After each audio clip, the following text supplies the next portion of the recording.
Hello and welcome to Lecture 9. Let us first, before we talk about structs and references, but in the opposite order, let's go to the calendar just so that we understand what's about to happen. I know you just had a midterm a week ago, but we have one more and then just a final. So we are here, Lecture 9, and in exactly 2 weeks we have our second midterm. So I want to make sure you're aware of that. I pretty much copied and pasted most of this stuff. It's all going to be the same kind of format as last time. It's all going to be on Gradescope. You get 24 hours starting at 10:30 on this new day, the 13th. Okay, so I'll still be on Zoom at the same times as the first midterm. And yeah, that should all be similar stuff. You can expect the test to look like it midterm 1 for the most part. And here are all the topics, everything. And I will be, of course, nice, but this is just to cover myself, because we will be reviewing, of course, up until the exam. But we'll be talking about some new things, and I'll make sure to tell you the cutoff topic. Like, this will not be on the test starting from these slides. Okay? And yeah, so please go through the study guide. We've got some practice things. I'll put the homework solutions for the newer homeworks right here. And then also, from a previous quarter, I recorded a short little review session. So please go ahead and take a look at that, and hopefully that will help you. So that's that. Let's see here. I think that's all that I want to talk about for midterm 2. Just remember that it is going to happen eventually, 2 weeks from now. So let's get on into it then. Let's go and talk about structs and references. So references first.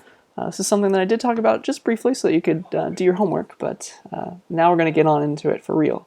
So a reference is when you have an ampersand in the type, okay?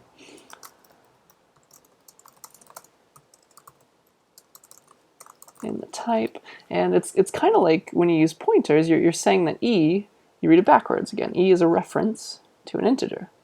And a reference is just an alias. It's another name for the same variable. So this code right here is saying that, actually let me copy and paste the actual picture. So this code,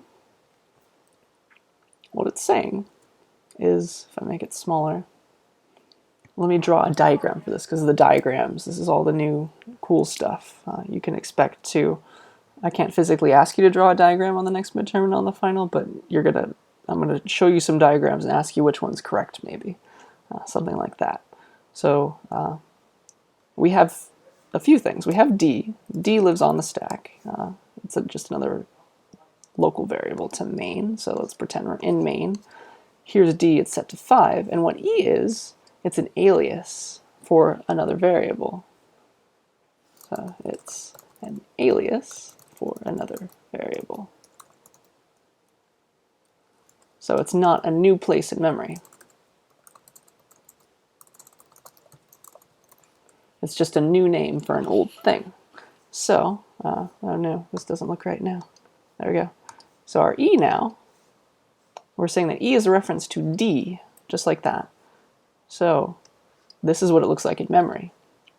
D and E have the same name, or they reference the same place in memory. So I would call it a reference. So if you were to say cout D, well, of course that would print 5. But if you were to also go and then say cout E, that would also print out 5, because D and E are just two different names for the same place. And so you can see that it's almost like a pointer in a sense, that it's always, but it's always dereferenced for you, let's say. It's just a new name for an old thing. So now, given that knowledge, please take a second to take your best guess at this question here.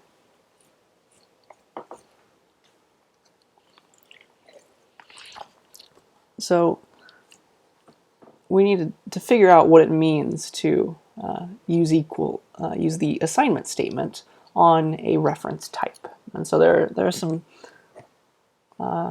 there's a few options here, and I haven't told you which one. I haven't given you enough information, but I wanted you to see if you could gain a little intuition and come up with your best guess. So let's go to code. Let's actually code this up. Let's make a new folder for today. lecture 9. And let's have it be called, I don't know, let's just call it references for now. Okay. In we go.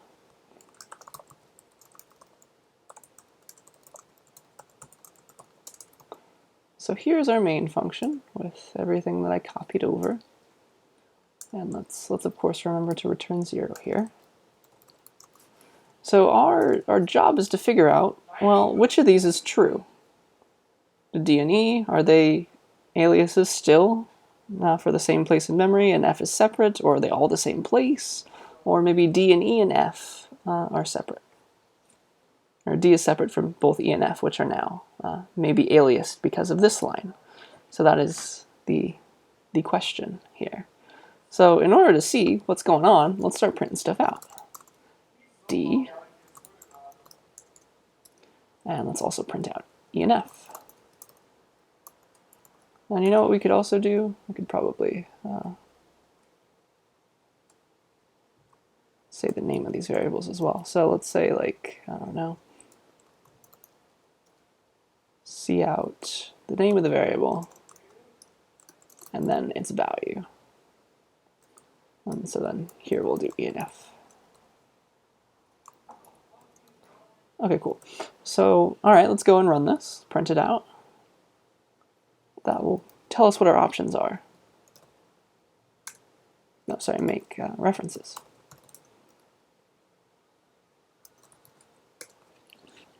And, oh, interesting. It looks like they're all set to 10 right now. That's not giving us a lot of help now, is it? Okay, let's go back to the slide and see what could have happened. So it's definitely not B now. Okay, so it's either A, C, or D, because we're seeing 10 3 times. So now the idea is to see, all right, which ones are linked together? And we can do that by changing every variable. Oops. So let's figure out which ones are linked together now. So let's set, let's say D++, or like D equals 6, maybe, and E equals 7, and F equals 8. Something like that. Now they're all set to supposedly different things, and so now we'll see in our output which ones are linked together. Okay? D and E look to be linked, and F is a separate place in memory. Okay? So that means the answer is in fact A. And let's go to a diagram now and talk about why. So let's see if I can do the same thing. Copy this and paste it here. Not there. Please go to the left. Here we go. All right, so the idea is this last equality did not change the reference, and that's what we were trying to figure out. Once you set a reference, it stays a reference, it stays an alias to that first place in memory. You can't go changing it like this. Now it's just setting things. Okay, so the idea is first we have D, set to 5. Then we have E as a reference to D, so this happens. They're the same place in memory. And any new assignments don't change anything, they just set the value at that place. So F is a new place in memory, holds 10. And when we say equals F, that's equivalent, so equivalent to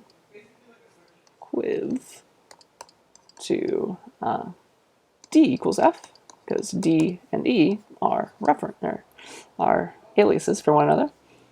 So what's going to happen is, well, yeah, set E to be whatever F is. So now it's 10. But now you can see that D and E still live together. They're still aliases for one another, and F is separate. Okay? I hope that makes some sense now. So remember that even if you have an assignment statement on a reference variable, you are going to just update what was there, what that thing is a reference to. So in this case, it's D. It's not going to now change E to refer or be an alias to F, like it might show here or here. Okay? So that's that. Let us continue. Okay, so now we have pointers and references, don't we? So take a second and see if you can draw a diagram for this code here. Then I'll do it with you. Okay, first we have a equals 5. Actually, I'm enjoying copying and pasting all these, so let's continue that. It just goes where it wants to though now, doesn't it? So the first thing we do here is a equals 5. That's a new place in memory. A holds 5. And then we say b is a reference to a. Okay? So we read it backwards. B is a reference to an integer, and it's going to be an alias for a. Okay? Oops. So that happens. And then pt1 is a pointer to an integer. So pt1, it's a new place in memory, it's a pointer to an integer, and it holds the address of a. And let's say that the address of a is like 100. And that is now going to hold 100 here. So that's the idea. And this, of course, now is pointing in this manner. So it just so happens that a and b are the same place in memory. So the address of a is, in fact, the address of b. So let's see here. Do I want to get into that right now? Yes, let's do it. So let's do some more down here. Int a equals 5. Int reference b is an alias for a. And then int star pt1 equals the address of b. So this is where you get, or sorry, a. This is where you can possibly get tripped up. An ampersand in the type means reference.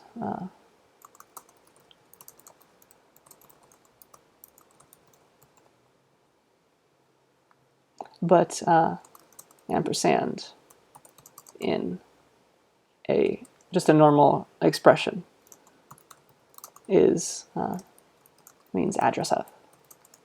So that is unfortunate that this is like an overloaded kind of operator, but that's what we have to live with in the C++ language. So just keep that straight if you can. And then, yeah, the idea is now that we have this kind of idea here, that we have this going on, what are the 3 ways to change this a to 42? We have 3 ways of talking about this place in memory, don't we? So the first way, of course, is a equals 42. And of course you can cheat and be like, oh, a equals 41 plus 1, but that's not what we're trying to do here. The other way is, well, b. b is a reference to a. It's an alias for a, so you can just say b equals 42. That's your second way. And then we also have pt1 pointing to a/b, and you could dereference that and set the value there. pt1 equals 42. Okay? So I hope that makes sense to you. We now have a third option, another way to indirectly access something. But it's a little bit more direct, I would say. And then also, just to drive that point home, that a and b are the same place, and b are the same box. So let me prove that to you by printing out the address of both of them. Ampersand a, ampersand a, and then b. So once you set up that alias, once you set up that reference, you have you can use those 2 words, those 2 names interchangeably. They are the same box in memory, so they have the same address, of course. Okie dokie. Continuing on. So now we have even another way to do this kind of swapping, this swap function. So remember, swap by value was unfortunate, and it didn't do the right thing. And let me actually code this up so that we have it.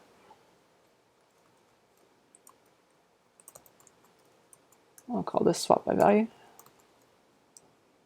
And we knew one way to do this already. We could use pointers, and now we also want to use references. Oops. Let me just pretty this up for you, don't mind me. Feel free to fast forward. I hope you all are taking advantage of the play at 2 times the speed on YouTube. I totally do that for all the lectures that I watch. Let's call this swap by value, which is an error, of course. Doesn't actually work.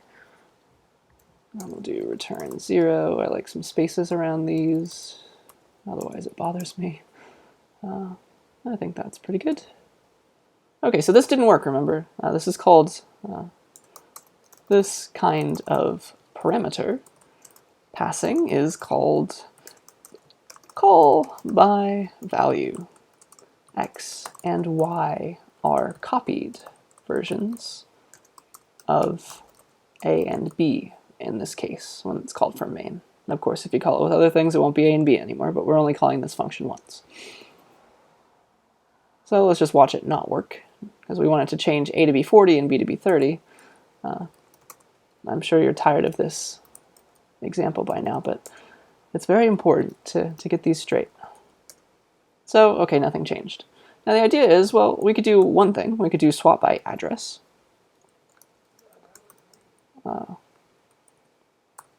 Swap by pointer. Maybe I'll say by pointer. That sounds a little bit better. Call by address. Or call by pointer. So X and Y, in this example that I'm about to write and finish, are pointers to A and B. Okay, so we're going to call it like this, just like last time. So now it's int star X, int star Y, temp is the go there and get the value. So this is all the stuff from last time. I'm just coding it up because we now have a third option, which is call by reference. Okay, so there's that. Oops, I want to do swap by pointer now. And this one actually works. It swaps A and B to be 40 and 30. Okay, now we have our last option. So we can actually do references here. And let's try and make that work. So let's do it here. Actually, it's probably easier to go by, use the by value one. So here is, no, sorry, I should have called this swap pointer or swap address. That's better. Let's do swap reference now. And the idea is, let's make X and Y references to A and B. Okay?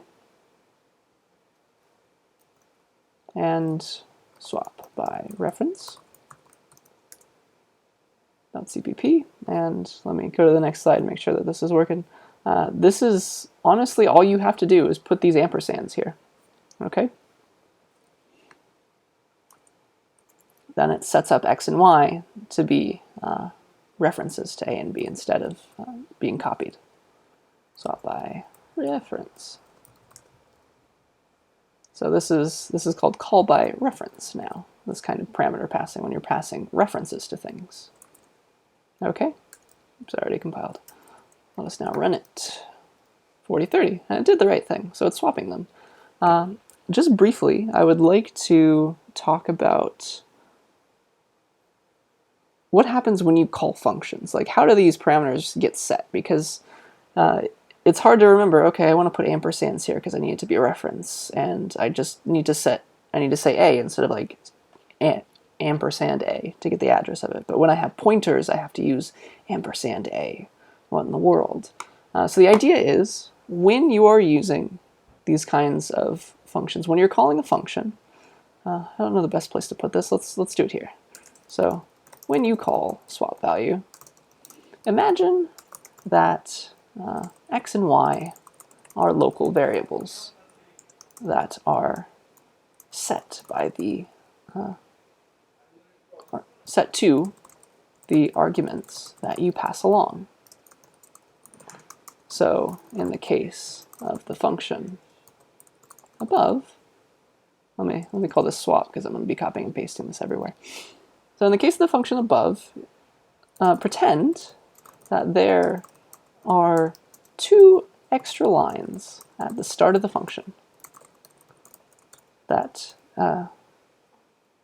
say the following.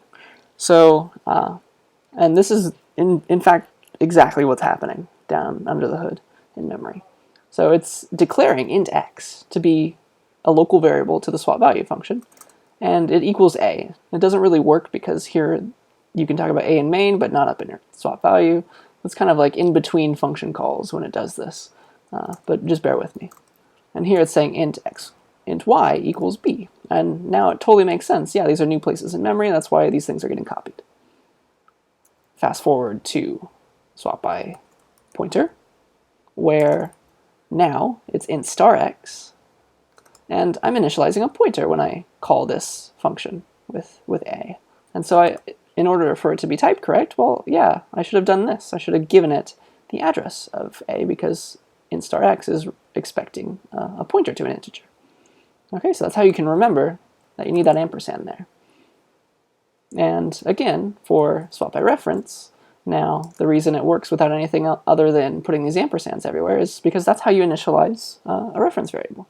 Okay, you say, I'm making a reference, it's called x, it's an alias to a. I'm making a reference called y, it's an alias to b. So that's essentially what's happening.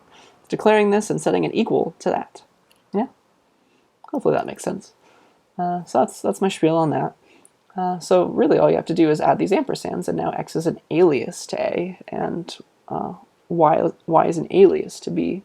And if we draw the diagram, the stack diagram, things get a little wonky. Because now we're sharing things across memory boundaries, but we could kind of understand it. Actually, let's make this, so we have our main function, we have our swap function.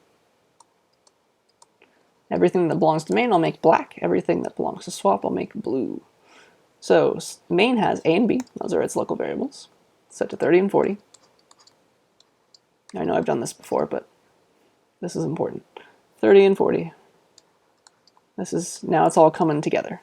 So swap, well, it has x and y, but those are aliases to a and b, which means that this is really what's happening.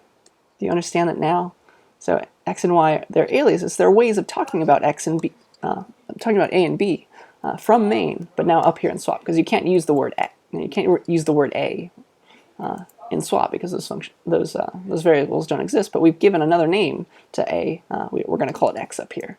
Okay, so that's the kind of diagram that I want to draw. And then also swap value has this temp variable, which lives here. So it'll set that temp to be x, which is a, which is 30. And now we can start changing stuff. We can be like, y, make x whatever y is. So now we have 40, and then we make y whatever temp is, and so now we have 30, and that's exactly what we wanted. Okay, so that's the idea. These aliases, you can have aliases to variables that live in another function by passing by reference, call by reference. Okay, so that's that.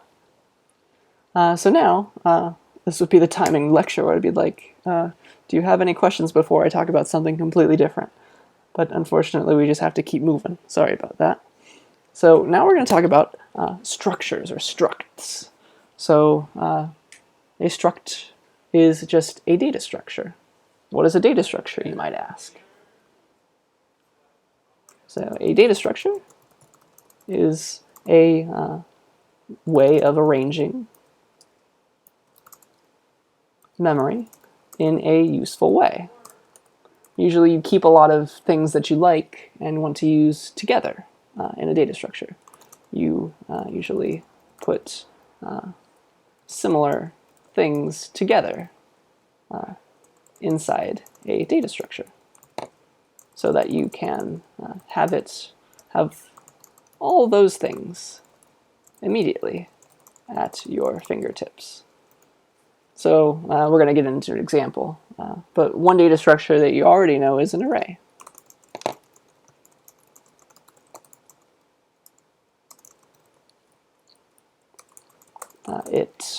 Let's say, it holds a bunch of things of the same type right next to each other in memory, and it's very useful if you want to hold a bunch of things, like you're asking the user to input stuff, or you're reading stuff from a file, and you just want to maybe calculate the average of a bunch of ints. Surely you'd want to put them all together. Okay, so it's easier to do. So easier to do this instead of this. So I'm going to give some examples now, but the idea of an array is, yeah, I'm keeping a bunch of related things together. So int ARR, or int midterm scores, or double midterm scores equals 100, 99, 98. instead of like, I don't know, double midterm score 1 equals 100. So it saves your life a little bit. So double midterm score. Oops, why didn't you copy? So the whole purpose of an array was to keep all these logical things next to each other so I don't have to rename them all. Make a million different variables to talk about every individual thing. No, they come as a packaged group, you know? That's what arrays are for. Now let me put some spaces in between these. Okay, so that's the point of an array. It's a data structure. It helps you keep track of things, keep useful stuff together. So now, let's make a new data structure that can hold anything. So a struct is when you make your own data structure, and it has other things inside of it, other types inside of it, whatever you want, in fact. Okay? So struct point, this defines a brand new data structure, a brand new type called point. Okay? So let's talk about that, because that is fancy and important. So this definition, or this defines a brand new type called point that holds inside of it at the same time an x, that's a double, and a y, that's also a double. Okay? So the idea is we want to store coordinates. Like, let's say we're going to draw something on our screen. Like, we're going to draw a line that goes from that point to that point to that point. And we want to keep track of all of those points together at some x and y location, you know? It's like, this is the x, this is the y, and I got that completely backwards. That. Okay? That's the idea. And so a single point can hold both that x and the y at the same time for you, so that you don't have to do things like, oh, I don't know, double point 1's x value equals, I don't know, 2 double, I can't spell double today, point 1's y value is 3. So instead of doing this kind of horrible stuff, you can just make a point. I made a brand new type. It's called point. Let's use it. Point p equals like 2, 3, you know? That's beautiful. It keeps those things that are logical, that you would want together. All right, so you can declare a point. And again, right here, it's uninitialized. I should not have to say that anymore. Like its x and y's are holding random things. And here's a way to initialize a point to hold actual values inside. So the x is the first thing, and the y is the second thing. So if you say 10, 20, the x part of p1 is 10, and then the y part is 20. So let's copy and paste this, and let me draw you a diagram for this, because this is very important to get this down as to what a struct looks like in memory, what your custom structs look like. So this P1, let me draw this. Whee, right there. This other one, let me draw it right here. So this first one, it's called P1, but what is a point, you might ask? Well, it's something that holds both an x and a y at the same time. So it's a place in memory that has, kind of in order, first an x and then a y. And because this is undefined, or it's declared but uninitialized, x and y are completely random. But here, this one, P1, it's a point, and it has an x and a y, and those are set. Those are set to 10 and 20. Okay? These are both doubles, and so kind of P1 has inside of it an x, and it has inside of it a y. And you can get those out, and I'll show you how to do that in just a second. There is an alternate way of drawing these diagrams without actually giving the names as to what's inside, and we'll use that later in the class, but right now I'd prefer it if you did it like this. It'll make a bit more sense at the moment. So alternatively, you could do like this. And there is a concept of the x comes before y.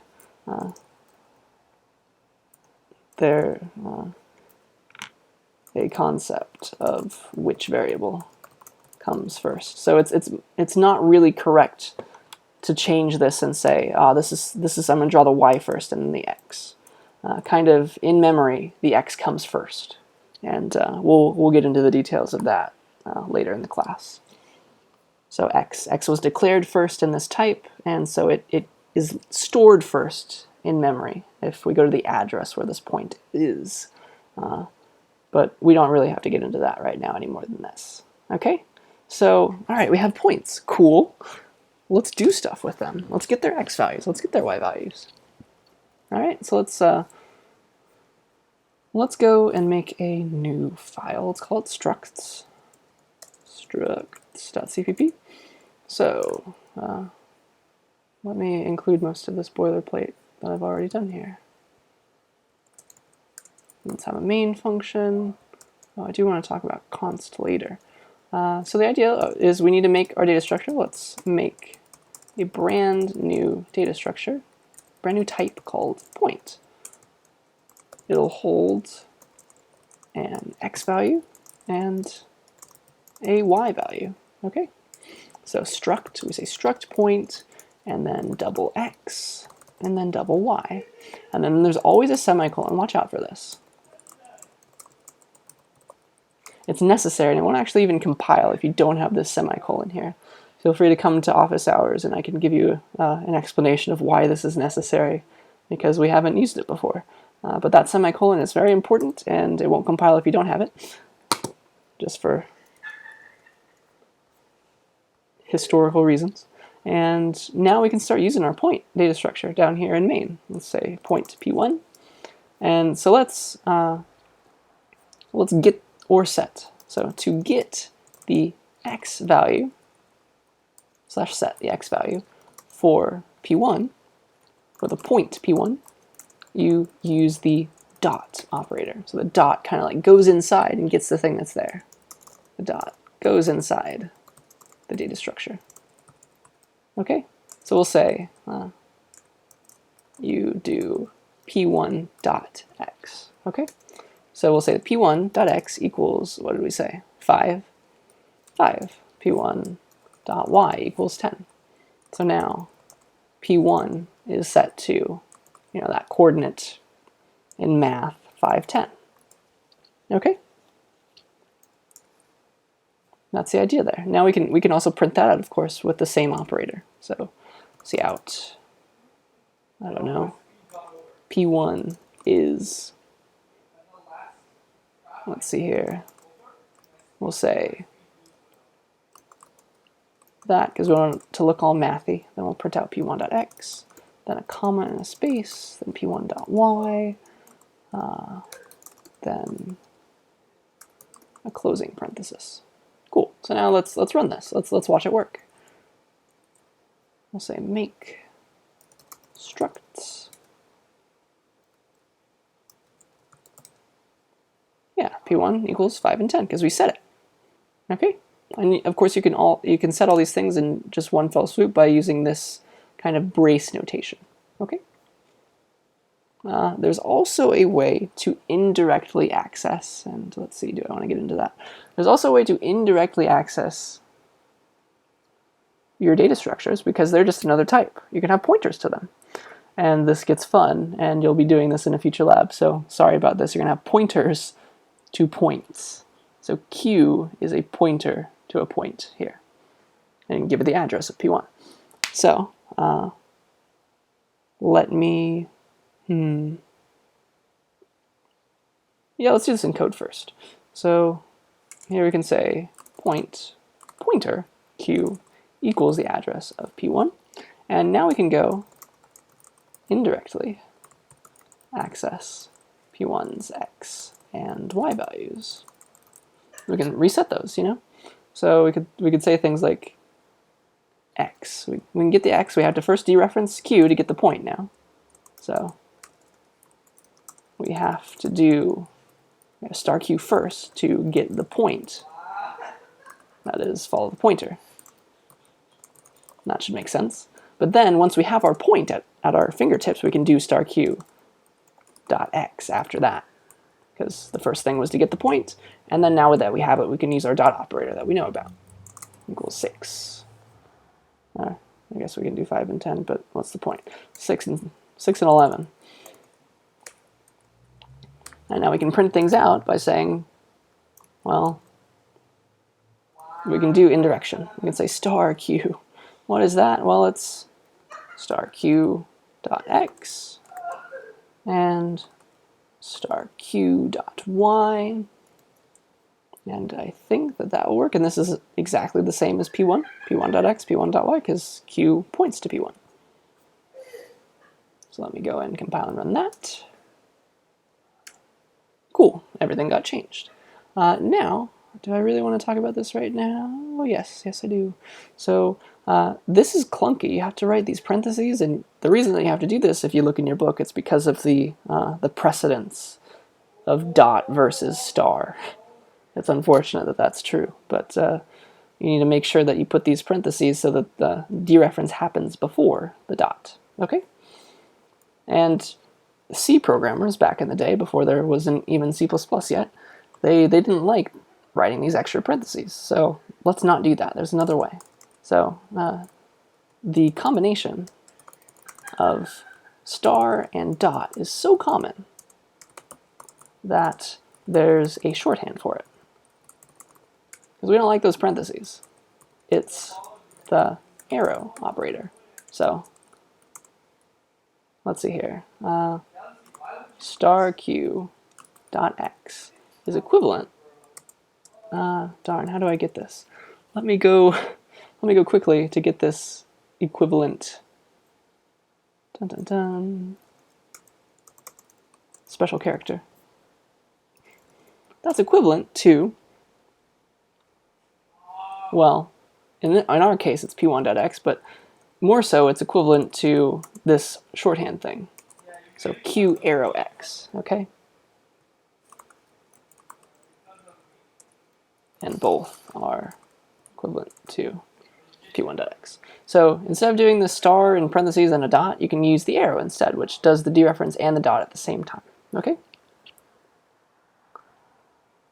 So arrow does the star and the dot at the same time. You can think of it as doing that. So instead of all that, let's get the x value this way. Q arrow x, Q arrow y. And that's a bit easier on our fingertips. There's only one shift involved, one shift key press instead of a bunch. All right, and so of course it does the exact same thing because they're shorthands for each other. All right, so that's that. Now let me lead into this and then take your best guess as to the answer. So let's see here. We have a point. We talked about that. We can make a data structure that holds x's and y's, but we can have more data structures. Of course, let's define a new type called box that has points inside of it. How cool is that? We can build data structures up with ones that we've already made before. So the idea is, well, a point stores an xy coordinate, and a box stores a point and then two doubles that represent the width and the height of the box. And the point inside of the box represents the upper left corner, sorry, that got cut off, of that box in memory, or when you're about to display it. So let's pretend we have our screen. This is our screen. And we want to draw this box. All right, we're going to draw this rectangle on screen. So all you need, essentially, in order to draw this is, well, tell us where the upper left-hand corner of that box is, and then tell us how wide the box is, and then also how high it is. And that's enough information to, without a doubt, know exactly where this box is supposed to be arranged on your display. That's the idea. So if we had this kind of function, that's why we're storing those things inside of our box data structure, okay? That's the intention. Okay, so that's why a box is built up this way. Of course, you can change this point to be like the bottom right if you felt like it, or the very center, who knows. So now, please take a second to go through all of these options and figure out which of them, possibly multiple or none, are incorrect statements in C++.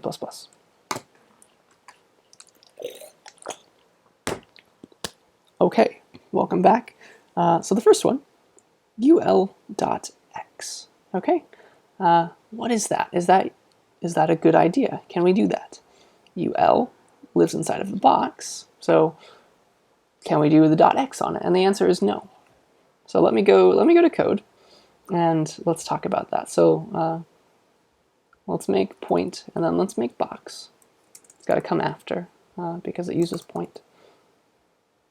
Dun dun dun. Point. Oops, not there. Point ul, and then width and height.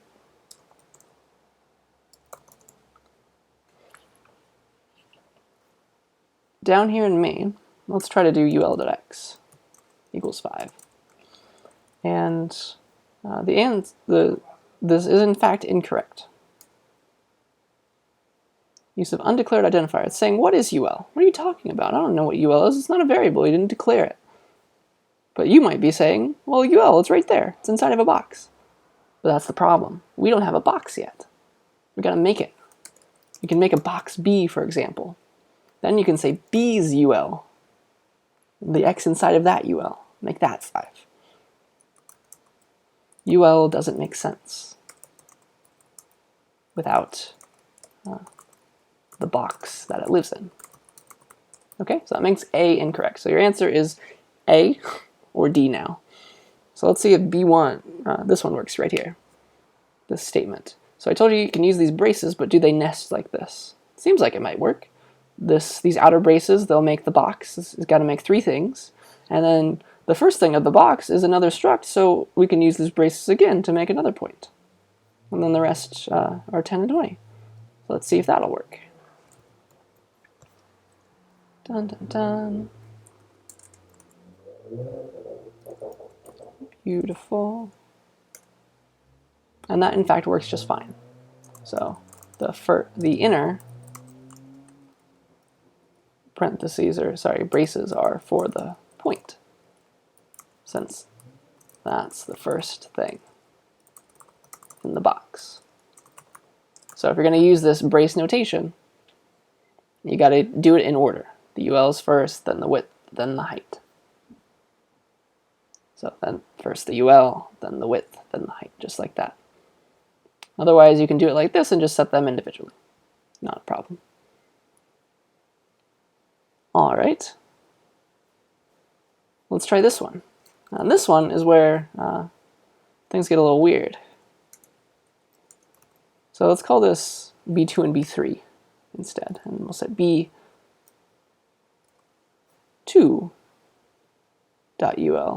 Or no, B2's .ul to be that.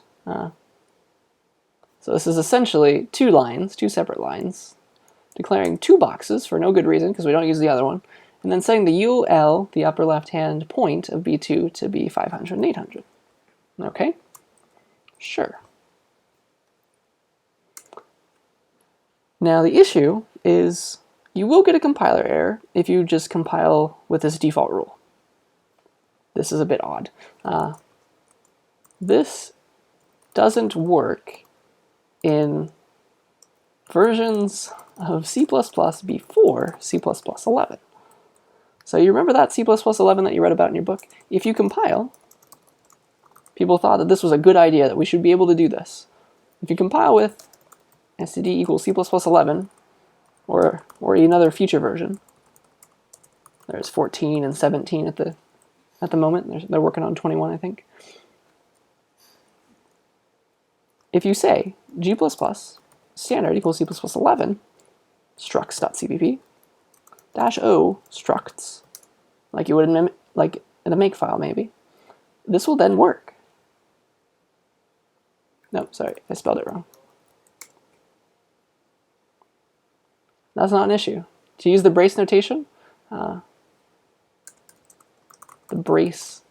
using the brace notation after declaration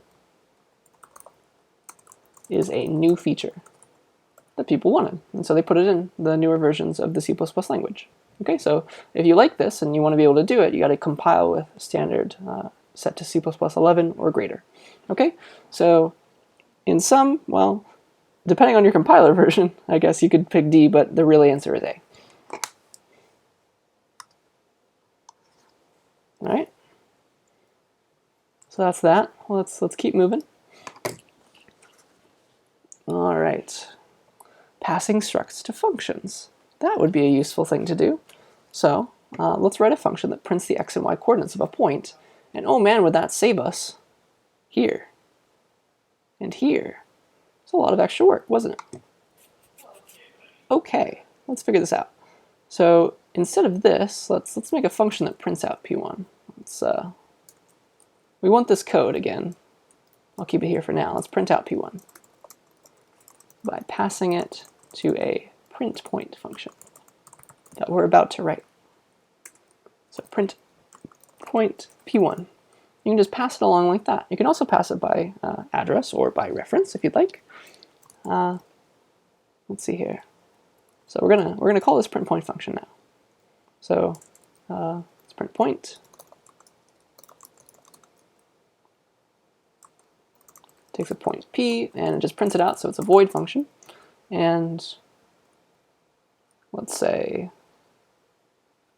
let's not give it a name. Let's just print out the point itself, just like that. All right, and it's p instead of p1 here. So this totally works. We can call our print point function, pass it in whatever point we want, and it'll then go and print it out. Oops. Oh, sorry, that auto-corrected to something weird. P, please. So print point function, we can call it.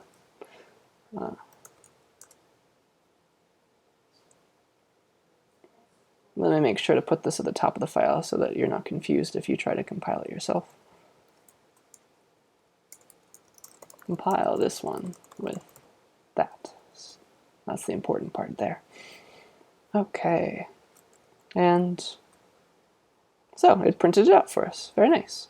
So P1 is getting copied. Okay? That is potentially a bad thing. Copying or passing structs by value is potentially bad,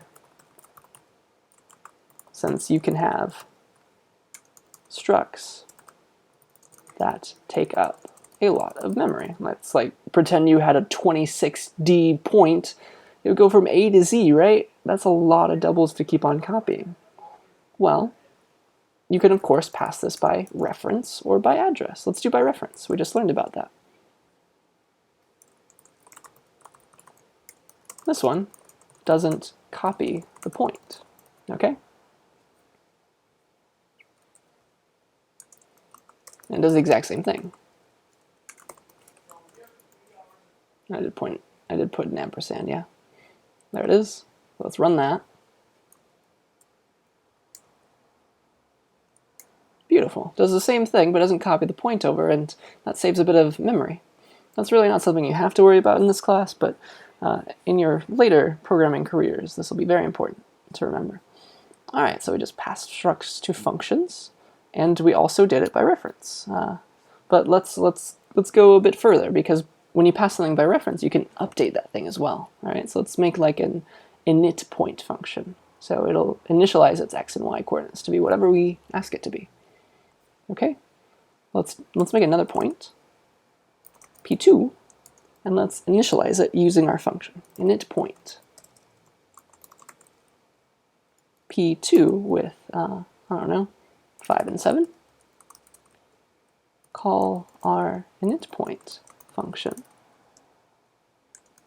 Pass p2 by reference so that we can set its x to 5 and y to 7. All right. And did we already use 5 and 7? No, not yet. Cool. Because then, once we call this function that we're about to write, we can say print point, by reference, of course, p2, and then we should see 5, 7 printed out to us, if this init point did its job.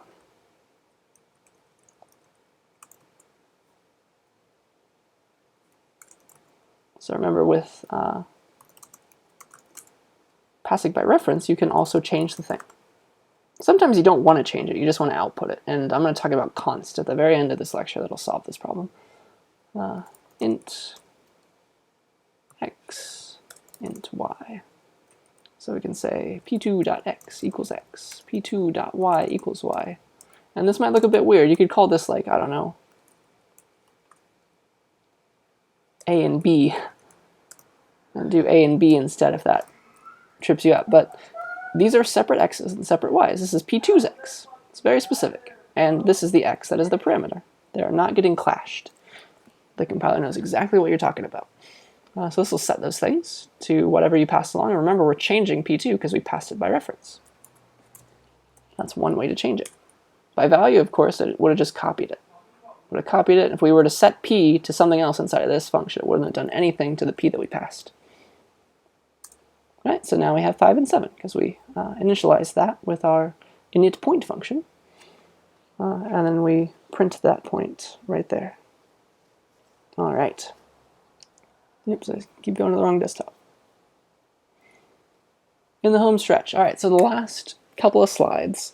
Remember from last lecture that we talked about pointer arithmetic. And pointer arithmetic, just to renew your memory, pointer arithmetic is when you add / subtract stuff from pointers. It's useful because you can iterate through an array by starting at the address of the first element and then incrementing that. You can also go backwards if you want.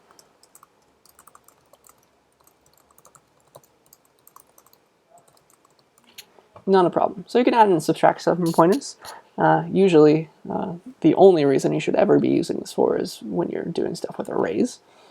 So take a second to think about all of these options and see if you can guess how many are invalid, things that you shouldn't be able to do because it makes no sense at all.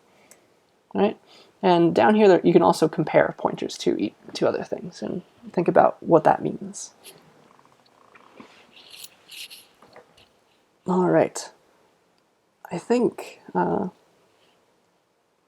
let me go here because here are the answers. Hopefully you shouldn't scroll ahead. The answer is in fact C, because you shouldn't be doing any more. Only 3 are weird. But why are those 3 weird? Why shouldn't you be allowed to do those things? Let's talk about each of them individually. All right, so this first one, maybe I'll put it here, like, I don't know, I. Fine, that's just advancing the pointer to the next place. So if we had a pointer in our array, I don't know, here's our array, here's our pointer p, we do +1 to it, it's just moving it along, no problem. Same with this, not an issue, it's just doing it the other way. Addition is commutative. Pointer plus pointer makes no sense because same as 1. This third one is weird though. Bad. An address plus an address takes you to somewhere else in memory that probably, and that address probably doesn't belong to you. And if it does, it makes no sense for you to want to go there. So for example, if I had a pointer, I don't know, well, this is all in the context of an array, right? So here's our array, ARR. It holds like 1, 2, and 3. And it starts at address, I don't know, 100. It's an int array, so it goes 104, then 108 next. And so if we had P and Q, P pointing to the first thing, Q pointing to the last thing, well, this would hold 100, this would hold 108, and P plus Q equals the address 208. And this is way over here in memory. What in the world is there? Nothing you should be interested in. Okay? And that's the idea. Pointer minus an integer, this is fine, moves in the opposite direction. So like if you had your p here, -1 would bring you back here. That makes sense, you're just iterating in the opposite direction. All right, 5, why is that weird? 1 minus an integer minus a pointer makes no sense because it could possibly be negative. This might result in a negative value. As one example, it's weird. You can think about another argument as to why this doesn't make sense at all. And you don't own, there are no negative addresses. The bigger reason is you don't have any control over where in memory your things are placed. So you also don't know where anything, the addresses of anything in your program ahead of time. Because your program can be loaded anywhere in memory. So if you have some kind of hard set number there, it makes no sense because it'll never be just once in a blue moon would it ever like subtract from a place that you thought it was. So you can't predict addresses. So hard coding any numbers makes no sense. I hope that makes sense. Pointer minus pointer, why is that okay? That's okay because you might be testing the size of things. Like you want to know how far along Q is because it's pointing to the end, or maybe it's your iteration variable and P is like the start. P is the start, Q is where you currently are. You want to know how far you've gone. So Q minus P is how far you've gone.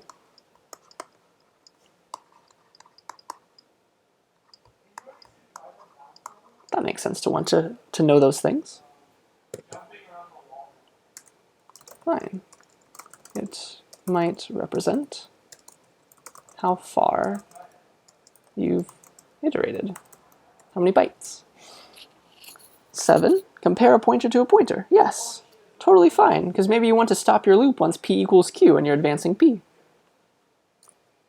Fine. You might want to use another pointer as a stopping condition. And now I need to start moving these.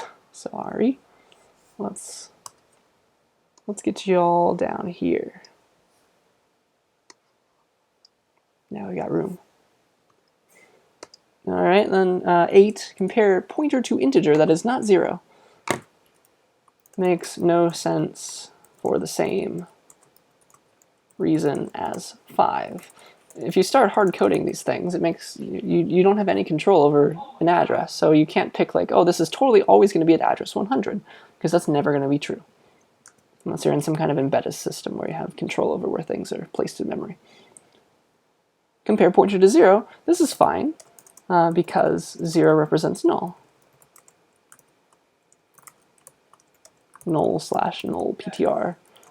It's a good initial value when you don't have a place or have an address to point to yet. So that's what you use null for. And you should always check for null because you don't want to dereference it. So you need to make sure that your pointer actually holds an address before you dereference that thing, and it could possibly have been null, so it's a good idea to check for that if that's something that you're allowing your pointer to hold. All right, and then 10 is fine for the same reason as 9. Okay, so hopefully those make sense in your mind. You might see pointer arithmetic in your future life. That's not something I'm going to really talk about a lot more in this class, but it is important to understand pointer arithmetic. And feel free to use that on your future assignments, now that you know how.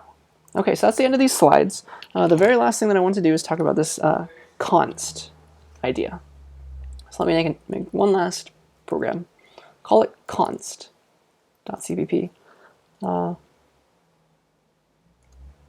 And let's do, I don't know,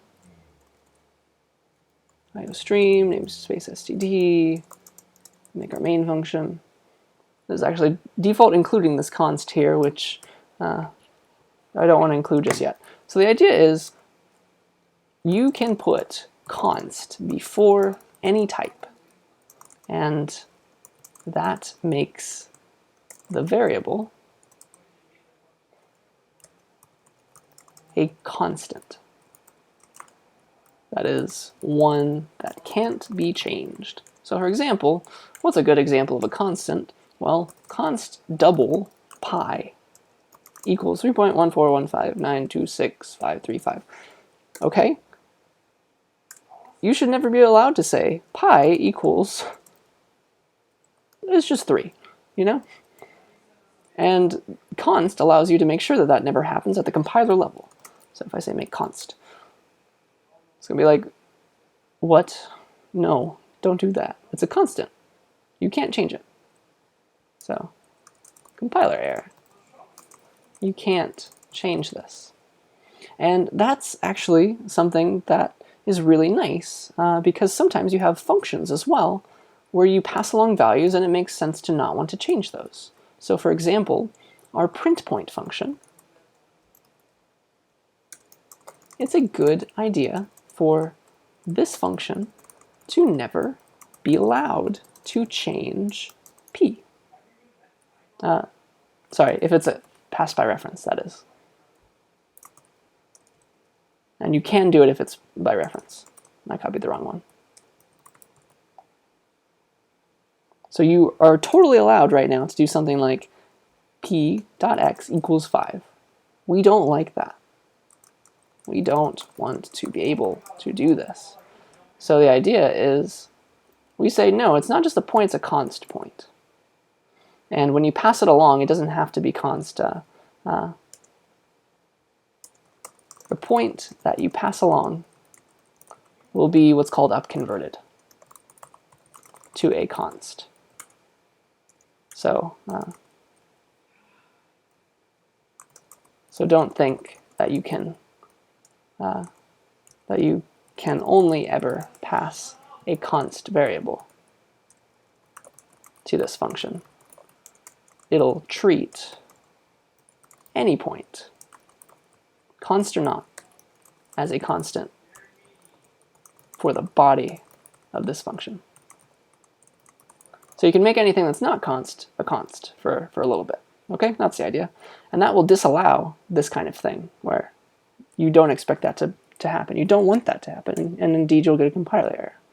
All right, so this time when you compile both of these, it'll tell you both problems. Please, why are you trying to change p? It's a const. And why are you trying to change pi? It's a const. That is the point of constants. And you also sometimes see them outside of anything, like, I don't know, const double square root 2. Like there's a lot of globals that people like to write outside of everything. 2.14, I forget. But that's the idea. You can have it like that as well. So that's that. I just want to make sure that I'm doing that right. It's 1.414. I would have looked silly otherwise. All right, so that's everything that I want to talk about. So those are consts.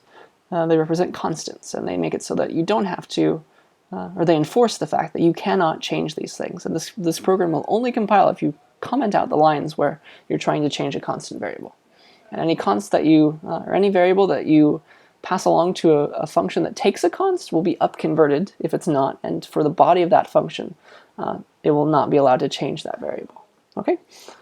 That is all I have for you. Let's see if I have anything else written down. Oh yes, in your lab 5 next week, you'll be writing a pointer diagram, and this program is about shapes. So it also has these points and boxes that we've talked about. So I search for pointer diagram. So you're gonna draw a pointer diagram that shows the state of memory of that init point function that you're about to write. And we actually kind of made one, so you're welcome. But please upload that diagram so we can make sure that you're drawing these things accurately, because that's very important, especially this quarter where it's pretty hard for you to get graded on drawing a diagram because there's no way for you to draw anything in your exams right now. So make sure to remember about that pointer diagram, and please ask us in office hours if you have any questions about that. All right, that is officially all I have written down, so I'll see you in part 2 only if I forgot something.